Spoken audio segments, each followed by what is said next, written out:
18তম লোকসভা নির্বাচনে একক সংখ্যাগরিষ্ঠতা না পাওয়াতেই ভারতের রাজনীতিতে আলোচনায় আসে বিজেপির অভ্যন্তরীণ দ্বন্দ্ব। তাতে আরেকটু যেন ঘি ঢেলে দিলেন এক প্রবীণ কংগ্রেস নেতা। ভবিষ্যৎবাণী করলেন মোদী সরকারের দ্রুত পতন নিয়ে।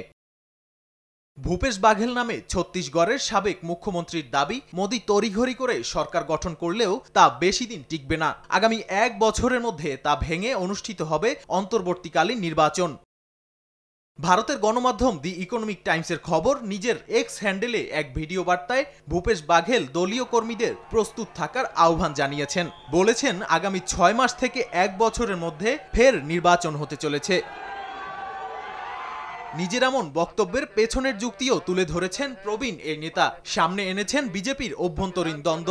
একক সংখ্যাগরিষ্ঠতা না পাওয়ায় অনেকটা কোণঠাসা হয়ে শরিকদের আবদার মেনে সরকার গঠন করতে হচ্ছে মোদীকে। কিন্তু এ সরকার গঠন হলেও জোটের দ্বন্দ্ব ভবিষ্যতে আরো প্রকট হবে।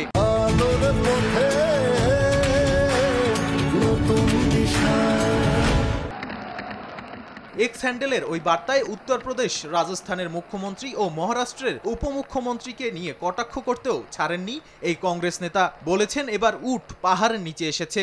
আগে যারা দিনে 3 বার পোশাক বদলাতো তারাই এখন এক জামা পরে 3টি অনুষ্ঠানে যাচ্ছে। নাদিম মারজান, সময় সংবাদ।